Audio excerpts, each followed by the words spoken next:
Pro kontra, problematika konstruksi yang aktual.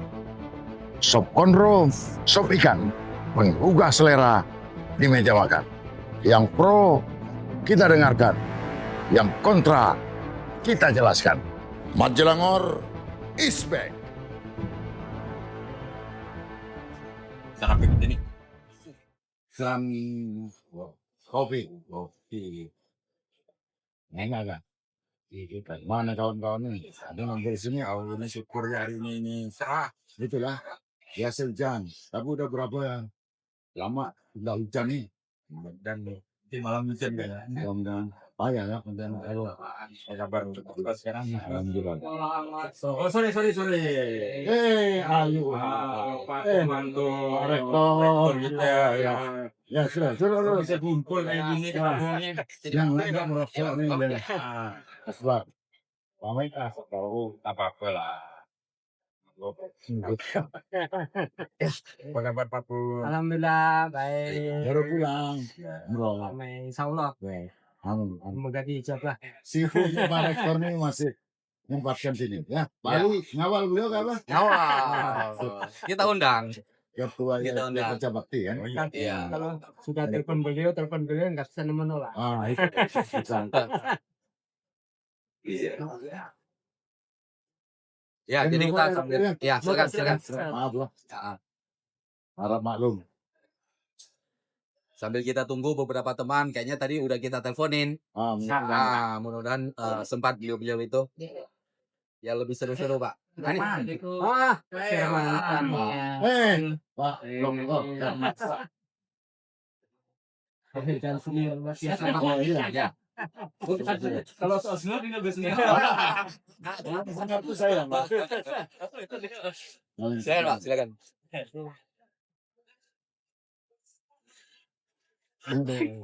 Gimana, Bang Dar? Sehat aja? Sehat. Alhamdulillah. Ya, oke. Belum semangat terus. Oh iya. Udah nggak semangat, kamu yang muda-muda nih semangat. Ini provokatornya. Saya tuh benar-benar asli provokator. Saya tuh udah waduh baca ini kurang asem ya. Timbul lagi nyali. Iya. Menginspirasi bagi kita yang Betul. klaim relatif muda katanya. Tapi dulu jiwanya lebih muda sebenarnya. Yang ngerokok belum bisa berhenti dan yang ngerokok tuh saya sendiri. Nah, itu. Tapi rokok itu gini, saya belajar dari orang tua saja. Pernah tuh Herman rugi kita merokok. Kenapa Pak? Mbak Mbas. Dia manggilnya Bapak Mbah gitu kan. Coba lihat. Orang tidak merokok. Meninggal. Kalau dia baik, Sila. Ya. yang Pak Polri mengenali Pak Muda gitu. Di anak gua gimana gitu kan. Mantap. Sorry ya saya merokok ya. Silakan ya. Bahaya bang. Ini buah kecapi di dalam cangkir, Oke. dalam mangkok buah zaitun. Ya. Tak ada rokok tak bisa mikir, tak ada kopi tak bisa membantu. Tidurnya mengalir nih. Saya sebenarnya mau balas juga. silakan. Masih gini, buah kecapi, buah rambutan, Nah. buah langsat, buah mangga. Itu nama buah. Nama buah ya. Yang terusan gitu ya. Gunung Sumbing, Gunung Sindoro, Gunung Himalaya, Gunung Pujama, itulah nama-nama gunung. Pak Gubernurnya gitu, tidak terus. Jadi kalau saya selalu begitu Pak. Buah kecapi di dalam cangkir, dalam mangkok buah zaitun. Oke. Tak ada kopi tak bisa mikir, tak ada rokok tak bisa buat. Jadi harap maklum ya. Belum merokok, nah. Belum bisa. Saya mau minta diri dulu, izin dulu. Kebetulan cewek cantik tadi itu menunggu saya untuk diwawancara. Dari Ruai TV. Oh ya silakan. Saya kesana dulu sebentar. Oh gitu. Suruh sini jangan apa? Apa? Suruh sini nanti. Dong saya ini kan jatah saya, Bang. Habis wawancara ke sini. Biar saya panggil dulu. Sebentar ya. Jadi kalau kita nyantai di sini nih, kesannya kayak jadi kan mahasiswa gitu ya, Bang Bas ya. Ingat memori-memori dulu gitu nih. Oh, iya. Kalau saya yang Pak masih warung kopi di mana ya? Mana warung kopi lagi? Ah, Mana warung kopi? iyalah. Lalu ingat masa-masa Mat Jelangor? Oh iya. Karena gini, ini kan kebetulan di area Fakultas Teknik gitu kan. Jadi secara historis cikal bakal Pak Jelangor ya dari sini kan. Ya, jadi gitu. Atmosfernya masih ya. Atmosfernya jadi diambil ininya, aura tekniknya masih ada. Kalau orang kan di mana bumi dijejak, Iya. di situ langit dijunjung. Iya. Kalau Mat Jelangor tidak, Pak. Apa tuh? Jadi penuh pesona, orang bijak, omongannya bermutu, bicara teduh. Di mana bumi dijejak, di situ kopi di situ. Mantap. Gitu. Pokok nggak lepas kopi dan rokok. Kalau itu berhentilah saya. Tidak bisa waktu lagi. Bukan apa membahas kita ini kan memang suasana rileks ini kan perlu juga nih. Oh iya. Lebih kita ya kalau di bidang-bidang konstruksi ini kan ini beban kerjanya ya lumayan lah kan. Bagi situasi-situasi kayak gini kan. Yang Stres ya. ya kata orang kalau kita kerja separuh kaki gitu dah di ini nih. Gimana Bang Mas? Ya. Ini kebetulan hubungannya kan Forum Jakon nih. Iya. Iya. Jadi ini kan forum masyarakat jasa konstruksi. Iya, Pak. Kebetulan kan kita ini kan sudah prosesnya dari tahun lalu. Dari Bang. 2023 malah. Iya, gitu. 2023 ya. Iya. Imbrionya. 2023 kemudian diproses, kemudian di-SK-kan oleh Pak Gubernur yang sekarang. Iya. Lalu dipokokkanlah pada tanggal 11 November oleh Pak Gubernur. Kita alhamdulillah. Iya. Mudah-mudahan forum jasa konstruksi ini bermanfaat bagi masyarakat jasa konstruksi yang memerlukan dedikasi dan lain-lain. Amin. Arahnya kan memang ke sana. Iya. Bahwa nanti ada kekurangan manusia itu paling ada. Iya. Bahwa ada yang menilai kita negatif apa segala macam itu sesuatu yang wajar. Kita Iya. buktikan saja bahwa kita tidak seperti itu. Iya, benar. Jadi enggak ada masalah saya kira. Iya. Jadi mudah-mudahan itu Forum Jakon ini kan selain pemerhati konstruksi, pelaku usaha, Iya. ada akademisi, ada pakar, ada dari asli profesi dan sebagainya kan. Iya. Gitu, Pak. Jadi mungkin Pak Tirto kan sekum Forum Jakon. Situ sedikit boleh, enggak apa. Gimana kira-kira nanti rencana ke depannya tuh? Memang sih gini, memang seperti tadi kata Pak Ketum, kita ini kan berjalan bukan serta-merta nih Pak. Jadi kita mulai dari 2003, kita ada forum jasa konstruksi. Di situ memang pada waktu 2003, kita sempat vakum berapa lama nih Forjakon tidak pernah dilaksanakan. Jadi mulai start 2023, kita bersama dengan Dinas PUPR, dengan asosiasi profesi, badan usaha, kita kumpul, kita sharing untuk membentuk Forjakon.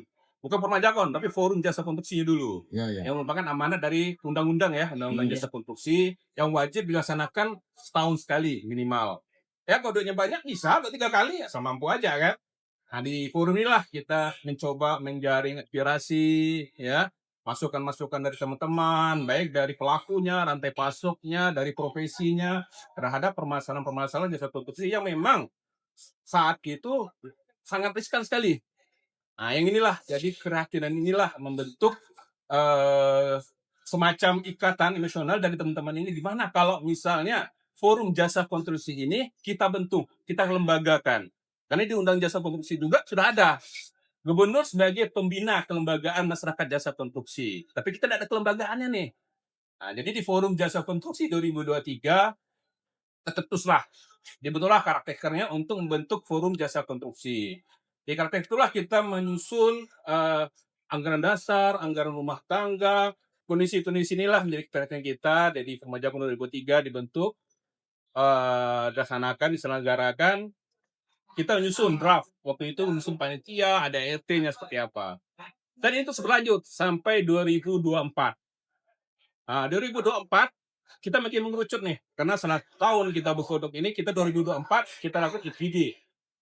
Kita jaring lagi informasi-informasi, aspirasi, masukan dari teman-teman rantai pasok, asosiasi profesi, badan usaha, terkait ekosistem konstruksi yang enak, yang merupakan passion dari kita.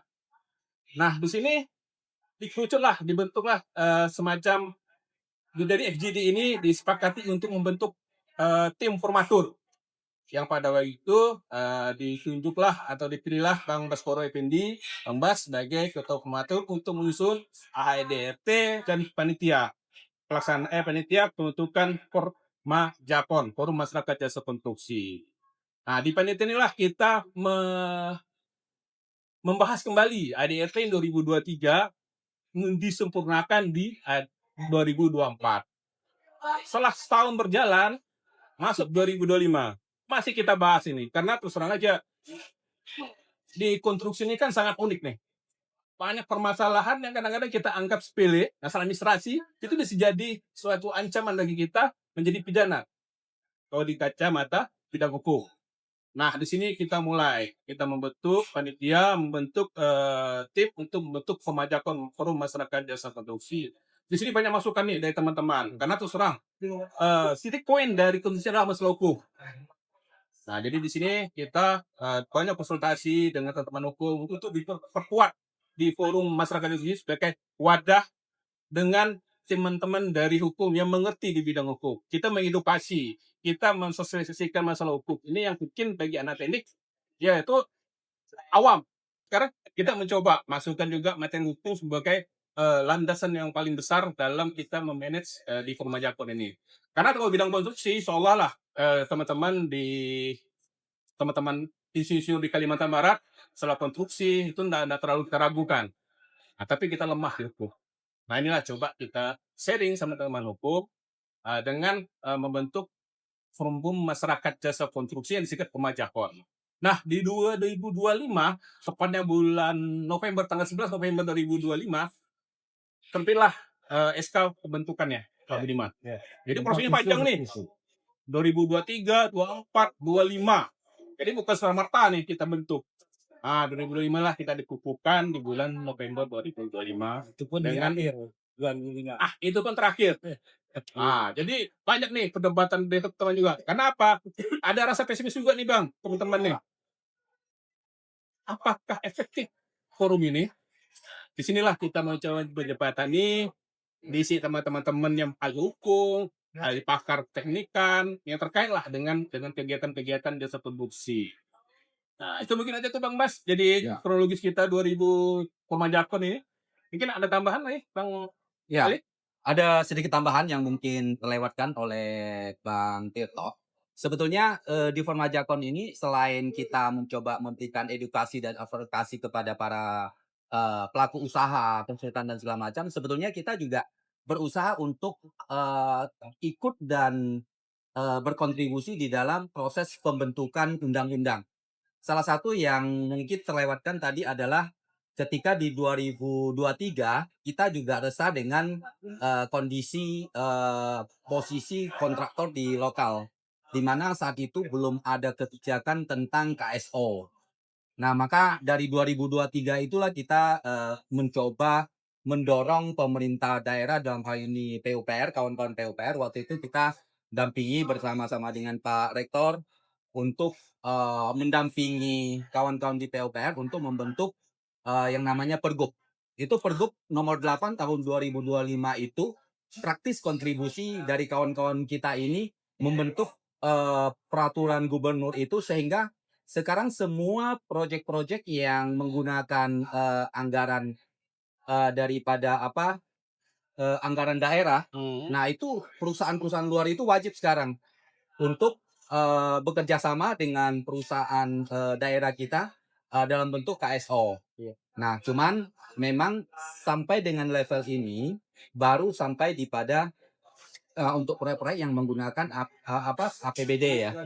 Nah, ke depan kita akan mencoba untuk berjuang misalnya untuk proyek-proyek yang jadi selain menghasilkan satu pergub, bahkan sebelum Jakon di SK-kan oleh gubernur, sebetulnya kita sudah menghasilkan satu pergub sebelumnya. Jadi dari situ sebetulnya pergub itu sudah berfungsi berjalan saat ini. Terus sebetulnya ada 3 proyek sebetulnya yang proyek dari proyek pusat yang saat ini masuk ke Kalimantan Barat, yaitu 1 sekolah rakyat di Pontianak, 2 lagi sekolah rakyat juga di Singkawang. Nah itu 3-tiganya itu adalah hasil kerjasama perusahaan BUMN nasional, dalam hal ini Wika. Mereka bekerja sama dengan perusahaan lokal, yaitu WG KSO. Gitu. Jadi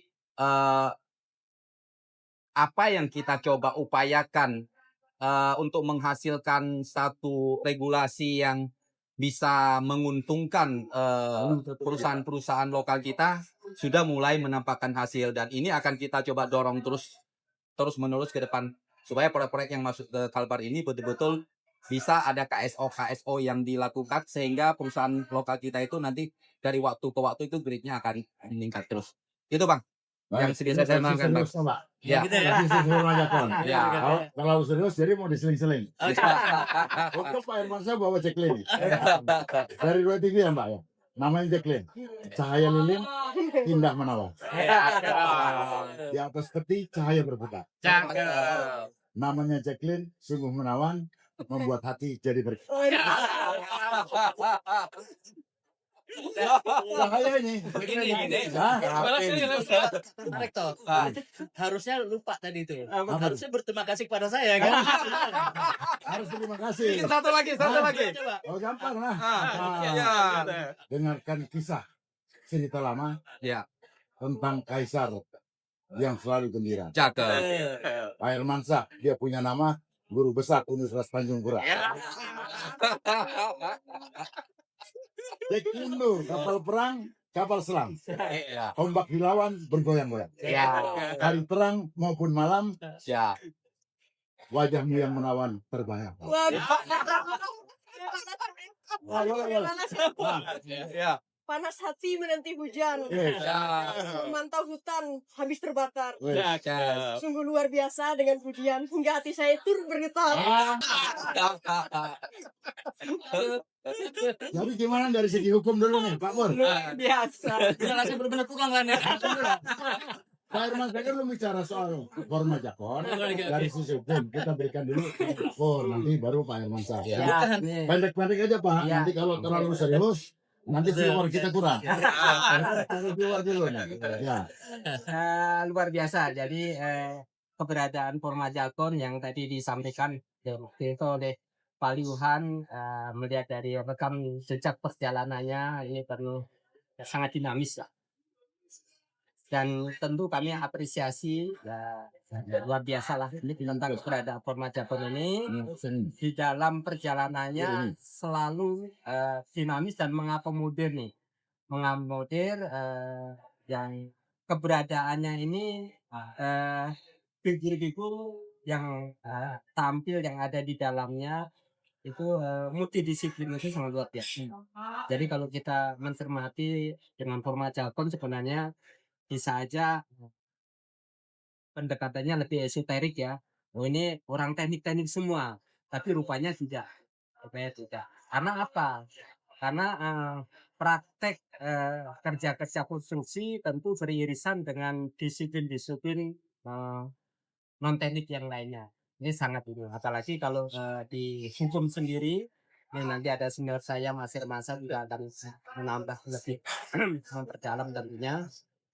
Ada Pak Mio nih Mas kenal Mas. Apa tuh? Jadi Pak Mio ini saya kutip dari Cicero lah ya. Itu sisitas. Jadi di mana ada masyarakat di situ ada hukum. Nah ini masyarakat jasa konstruksi nih. Nah, masyarakat jasa konstruksi tadi Mas Tirto menyampaikan dari dalam perjalanannya ini kok sering kali juga tarik ulur gitu ya. Tarik ulur irisannya dengan pendekatan hukum nih.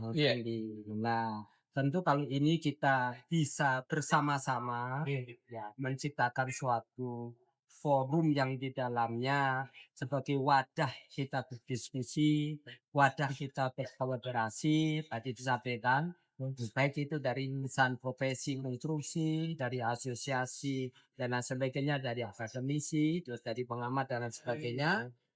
Tentu di pemerintah daerah yang paling ini sangat luar biasa. dari semua itu tentu ini juga sambil mengingatkan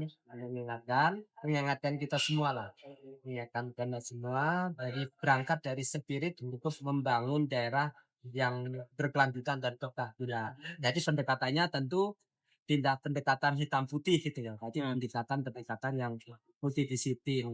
Hukum juga pendekatannya, orang hukum juga macam-macam ya Mas ya. Pendekatannya kadang-kadang hitam putih, tapi kita kasih warna lah. Iya. Kasih warna. Jadi tentu ada kebijakan-kebijakan yang lebih afirmatif katanya untuk hal-hal yang lebih akseleratif, hal-hal yang lebih maju. Jangan juga didekati dengan hitam putih saja kan. Nah, tentu ini tidak cukup hanya disuarakan oleh teman-teman dari yang komunitas terbatas dari teman engineering saja, tapi semuanya harus menyuarakan.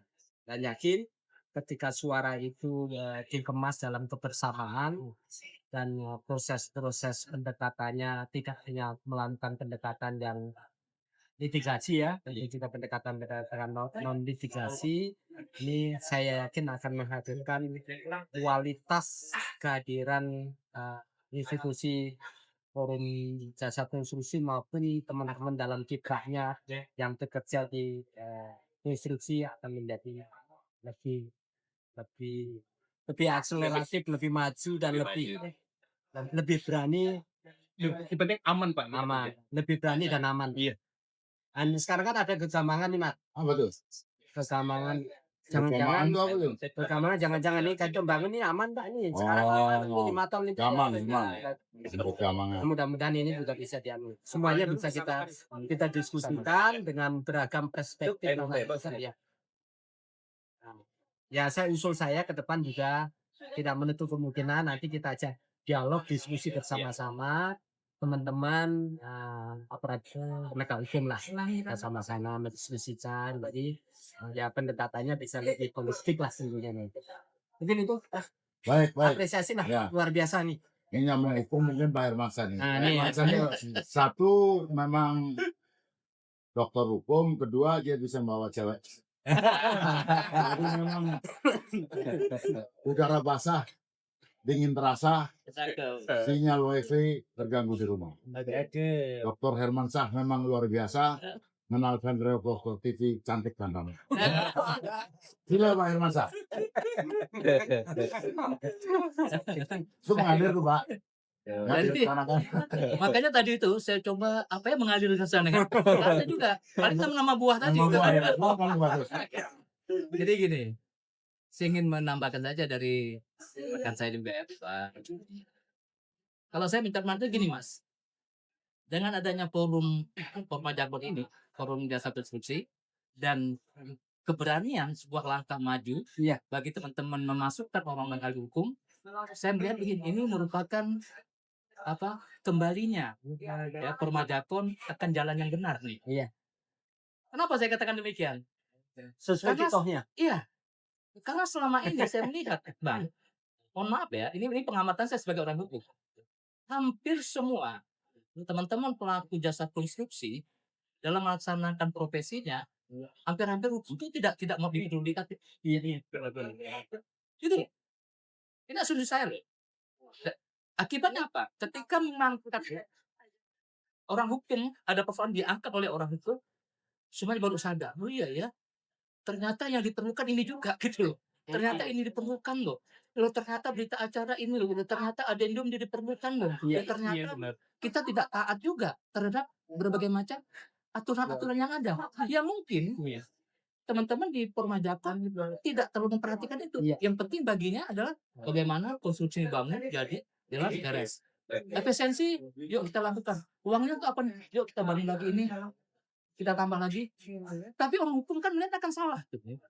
Nah, disinilah saya sebagai orang hukum sekali lagi berterima kasih ya Bang Mas ya. Dikatakan semoga kalau saya itu ya mungkin sedikit sisa umur dan sisa ilmu saya nih.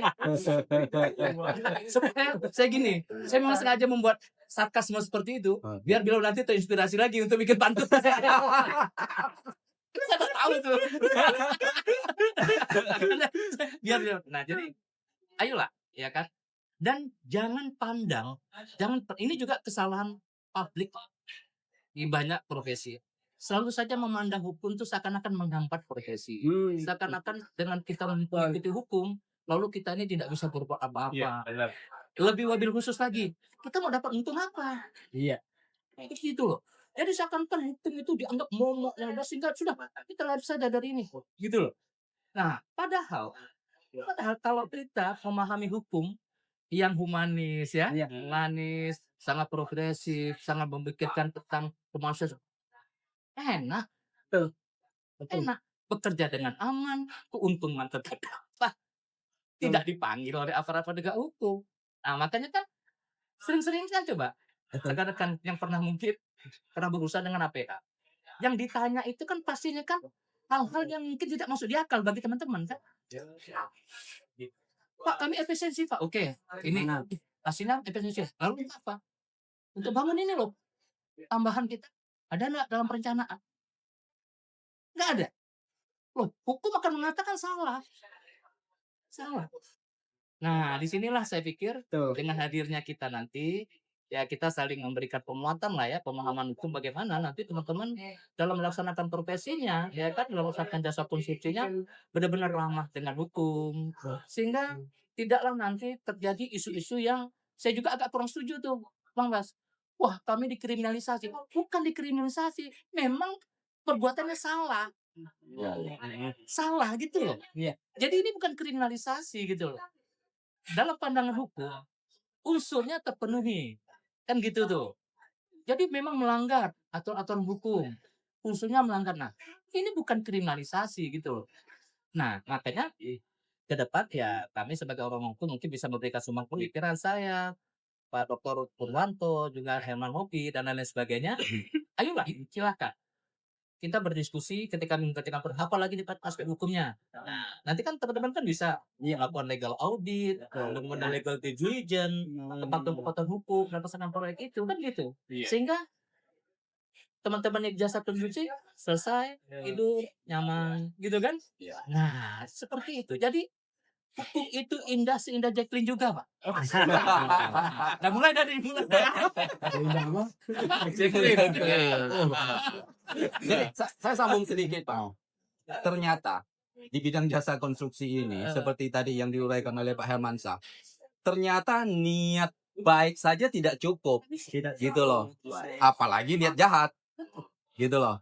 Jadi dengan value engineering yang tadinya bisa menghemat anggaran dan segala macam, kalau tidak dilakukan berdasarkan hukum-hukum yang berlaku, niat baik bisa jadi masalah hukum. Jadi jangankan niat baik, jangankan niat jahat, niat baik aja bisa jadi masalah. Dan nanti hukum itu akan memberikan koridor exit strategik dari persoalan-persoalan yang ada. Sangat gampang menyelesaikannya. Oh, ini efisiensi, oke kita bangun ini. Lalu bagaimana? Adendum. Ya. Selesai kan? Iya. Gitu. Jadi indah dengan hukum itu. Saya ingin memperkenalkan karena saya dengan beliau ini satu mazhab nih. Mazhab Profesor Sektor Harjo. Kan keprogresi. Jadi kami itu memperkenalkan Bang, hukum itu betul ramahnya. Nah tadi saya juga wawancara itu kan, dengan itu saya bilang hukum itu ya begitu. Jangan dong sedikit kriminalisasi, jangan. Sudah kita punya mekanisme. Aturannya kan ada nanti. Nanti kita lebih dalam lah ya. Tapi saya ingin yakinkan pada hari ini di yakinlah dengan hukum kita hidup akan bahagia. Iya. Akan senang, membahagiakan. Nah itu tadi. Ini kan bersama Jacqueline gitu, di bahagia.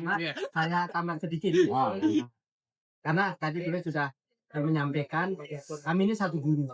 Ya. Satu masa.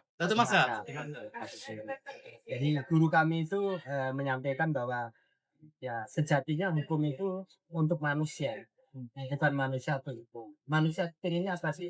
Pengennya hidup tenang, damai, hidup sejahtera, itu ya. Nah bagaimana sebenarnya instrumen hukum untuk bisa menghadirkan seperti itu? Nah tadi disampaikan oleh beliau, selama ini perjalanannya teman-teman yang engineering itu seolah-olah kalau orang Jawa bilang kayak tegur sapang hal petaan dengan hukum itu. Ini nggak terjadi.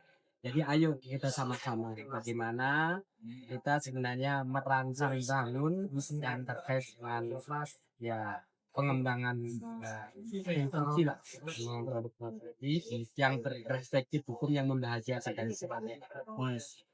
Itu harus dia bisa, karena sejatinya hukum hadir untuk manusia, sudah manusia itu. Nah, tadi disebutkan mengapa terjadi tanda kutip ya kriminalisasi, membahasakan seperti nah kami sebenarnya orang itu juga agak lihat ini kriminalisasi itu apakah sebenarnya tidak ada kecelakaan tanda kutip ya yang dilakukan oleh teman-teman sendiri karena tidak tertib ya administrasi, tidak tertib ini dari perspektif hukum. Hukum itu kan dilihat dari aspek dokumen sebenarnya. Ruang-ruang untuk perubahan itu kan dimungkinkan adanya adendum dan sebagainya. Mengapa itu tidak lakukan? Karena orang teknik bilang wah ini kan untuk efisiensi, buat apa report kan gitu. Nah, report tetapi pada suatu saat menjadi bomba itu tidak bisa. Nah makanya ayo bergandengan dengan teman-teman multidisiplin tadi itu. Jadi perspektifnya saya itulah Mas. Jadi bergandengan dengan teman-teman, bukan bergandengan dengan Jack Lin. Jadi bisa serang tembak. Jadi gini Pak Irmansyah, jangan cerita humor. Humor ini Pak gini Pak. Jadi ada ungkapan bahasa Inggris, a man has all and she feels. Oke.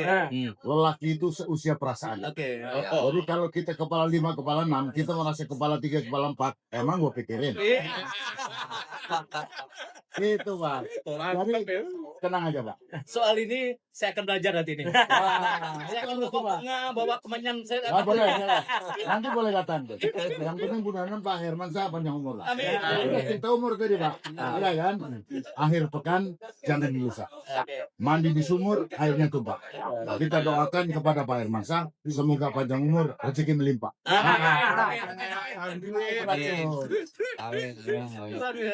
Jadi gini, ini kan cerita kawan-kawan terutama yang pentaskom. Kami alumni teknik tuh di dalam di pesantren berapa banyak ya? Ada 16 orang. 16 orang. Tahu enggak Pak pesantren ini Mas? Banyak pesantren. Bukan tanganan. Jadi itu ada 16 orang yang alumni teknik Untan juga. Belum lagi yang lain-lain. Kami ini cukup prihatin ya. Terutama kepada Tinggal. Jadi mungkin Kak Ma ini kan praktisi dan memang mengemas banyak lah ya. Nah, mungkin Pak Ma beri dari sedikit gambaran kawan-kawan dalam. Kita ini prihatin. Nanti kalau kita cerita kriminalisasi seperti yang disampaikan Mas, karena mereka yang bilang ini ditahan juga ada alasan-alasan. Kita bilang kriminalisasi. Mungkin Pak Mai bisa menyampaikan. Ini Pak Mai ini Pak, kan kawan kan sudah tahu, ya kan? Di atas kado bunga sekuntum, indah serasi harum Pak. Pak Mai Purwowidodo, jabatan ketum dari Gavensi Provinsi Kalbar. Silakan Pak Mai, bicara lah. Nih. Ini ada nih. Silakan. Kalau bicara anggota Gavensi itu tentang itulah. Gavensi, jelasin dulu gabungan pelaksana. Gavensi itu singkatan dari Gabungan Pelaksana Konstruksi Nasional Indonesia. Itu dulu pernah menjadi satu-satu asosiasi yang ada di Indonesia, satu-satunya Sebelum reformasi.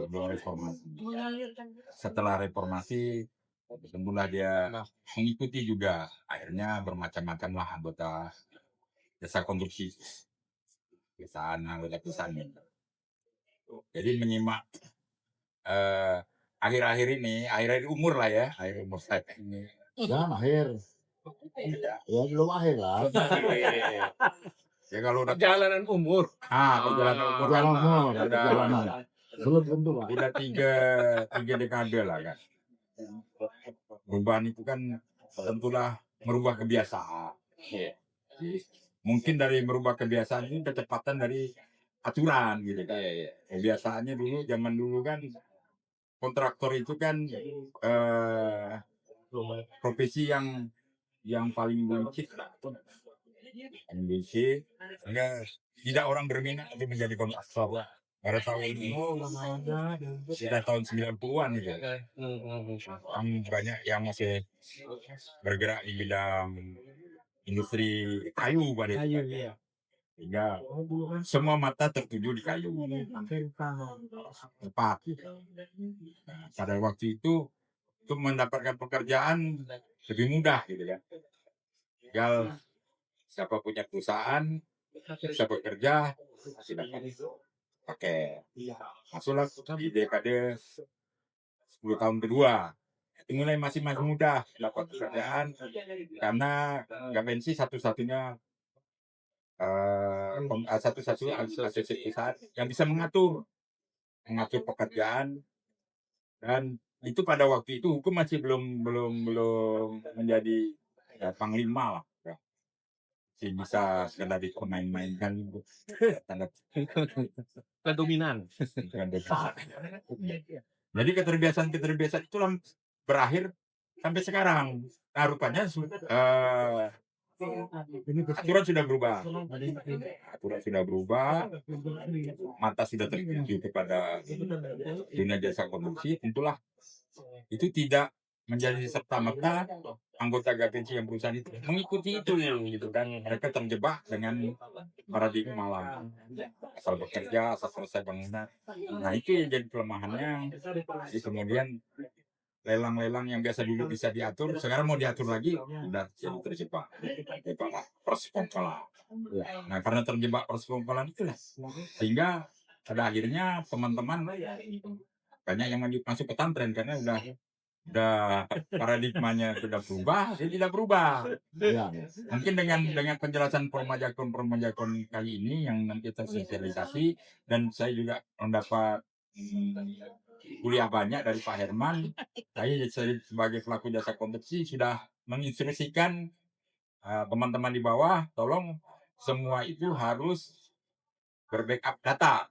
Iya. Backup data, jadi negara surat, jangan sampai menyepelekan itu. Barang buktinya juga, bukti pekerjaan, surat perintah, semua pun harus terdata dengan baik. Itulah salah satu hikmah dengan adanya permajakon, dan mudah-mudahan ini nanti terviral ke anggota Gapensi, terutama para pelaku jasa konstruksi yang sebagian besar kali ini teknik juga gitu kan. Jadi dengan adanya permajakon mereka terdidik teredukasi, sehingga proses kriminalisasi itu tidak ada lagi. Ya. Mereka sudah siap untuk berkarya, dan dengan edukasi yang dari pihak hukum yang ada di Permajakon, diharapkan ini mulai tersosialisasi dengan baik kepada kita. Jadi pada pelan-pelan nanti akan mungkin manggil sedikit yang nanti akan sampai. Dari saya itu yang baru saya tangkap gitu kan. Saya juga belum bisa berbicara banyak. Saya yang pada pastinya Permajakon sangat positif sekali bagi masyarakat.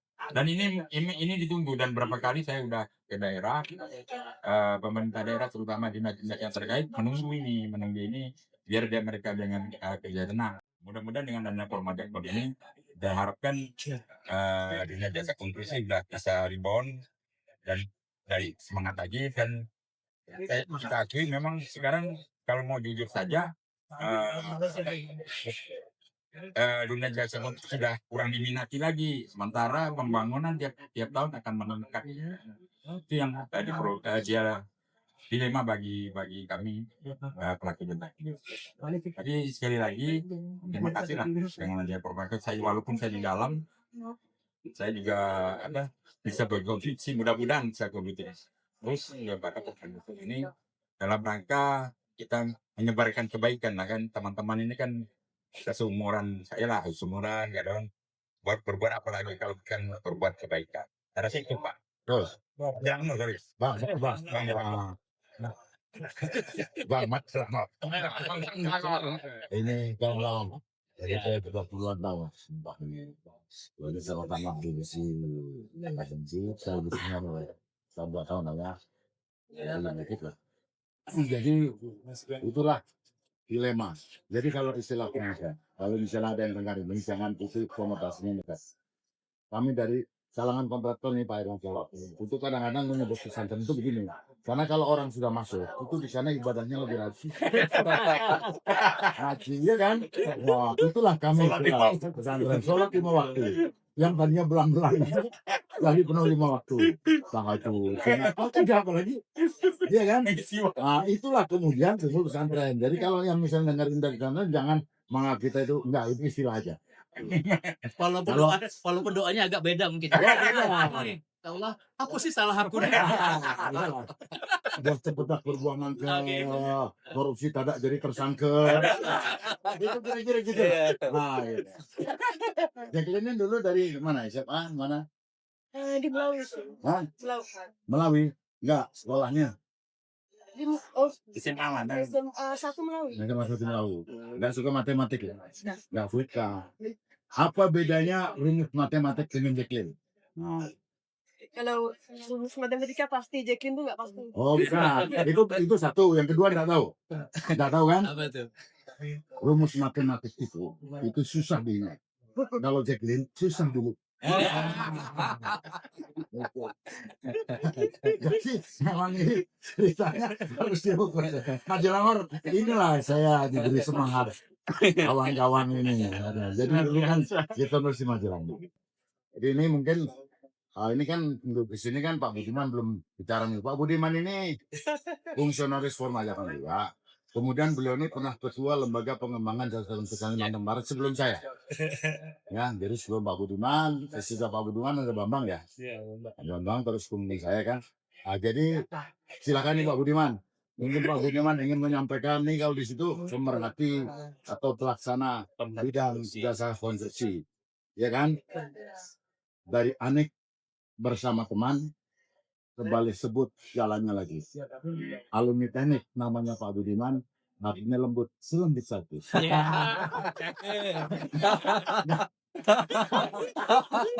Lembut hatinya Pak, jangan lihat orangnya. Jangan lihat mukanya. Saya udah bilang gitu pula. Ngaturnya diwali. Ampun. Sila. Oke, ya, makasih atas waktu yang sudah diberikan. Jadi saya hanya Jacqueline ngomong gitu. saya hanya mengomentari apa yang telah dibicarakan tadi. Pertama, memang Forma Jakson ini sangat diperlukan oleh teman-teman, sehingga ada tahun sekarang ini perasaan ketakutan dari kawan-kawan kan gitu kan. Sehingga dengan adanya Forma Jakson banyak yang merasa oh ya senang, mudah-mudahan ini dapat membantu kami gitu kan. Nah, jadi mungkin itu manfaat kita membuat Forma Jakson. Tapi di sisi lain nanti pasti akan ada yang nyenggol, yang nyalah-nyalahin tuh. Nah, saya berharap kita sebagai pengurus-pengurus Forma untuk tahan. Untuk tahan, untuk kalau ada yang nyalahkan udahlah itu nggak usah dipandang lah gitu kan. Karena banyak yang memerlukan kita. Itu yang pertama. Yang kedua tadi yang disebutkan oleh Pak Rektor ini masalah KSO gitu kan. KSO itu menjadi sangat penting pada saat ini. Ini mohon maaf Pak, ada beberapa versi itu, ada beberapa versi gitu kan. Ada tadi memang versinya sangat baik itu karena dia akan menarik perusahaan lokal. Tapi ada juga porsi yang di sebelahnya perusahaan-perusahaan luar yang mereka tidak mengerti di daerah sehingga mereka perlu gitu kan. Ini mohon maaf, ini pengalaman saya aja gitu kan. Banyak BUMN yang kemudian menelpon minta kita jadi KSO-nya. Harganya dia juga nggak tahu, apanya juga nggak tahu, tapi dia minta kepada kita supaya dia bisa menawar. Dan dia sudah dapat di sana, dapat jalurnya lah gitu. Iya. Sehingga dia berapa untuk profit dia sudah bisa ditentukan. Nah, jadi saya berharap kalau kedepannya dengan Forma Jakson ini kita tidak hanya menjadi KSO, tetapi menjadi pemain utamanya, gitu kan. Nah, jangan sampai banyak pekerjaan-pekerjaan kita yang dikerjakan oleh perusahaan luar, padahal dia tidak mengerjakan apapun, hanya mendapatkan profit saja. Nah, itu yang kedua ya. Kemudian yang ketiga tadi masalah hukum ini. Hukum ini memang kesannya tadi mengatakan bahwa ini kriminalisasi gitu kan. Ini memang karena ketidaktahuan. Kita ini di teknik ini belajar hukum 1 semester, 1 mata kuliah, 2 SKS, dan itu pun yang diajarkan yang umum saja gitu kan. Artinya tidak mungkin untuk sampai dosen mengajarkan yang detail. Makanya dengan kawan-kawan ini saya berharap ke depannya Forum Mojaker bisa memberikan pelatihan gitu kepada teman-teman sehingga mereka pengusaha jasa konstruksi mengerti masalah hukum. Tidak hanya seperti sekarang membuat hal yang ini tadi itu niatnya baik, tapi dari segi hukum itu tidak benar gitu kan. Mengapa? Karena ketidaktahuan. Gitu. Karena ketidaktahuan itu sampai kepada masalah sehingga dalam pikirannya ini kriminalisasi. Nah, jadi bukan sebenarnya mau dulu kriminalisasi karena ketidaktahuan saja. Jadi itu ya. Terima kasih. Baik, saya kira untuk podcast pertama ini kita cukupkan sekian dulu. Kita minta saran-saran kepada yang menonton ini semua. Mudah-mudahan untuk perbaikan kami ke depan ada hal-hal yang mungkin kurang berkenan, kami mohon maaf yang sebesar-besarnya. Karena ini memang di setting seperti ini dengan buruan-buruan kemudian segala macam. Nanti ke depan kita bisa cari narasumber-narasumber lain yang mungkin bisa membuat Forma Jakon ini semakin maju dan tentunya bermanfaat bagi masyarakat konstruksi semen. Makanya di Forma Jakon ini podcast kita adalah judulnya pro dan kontra.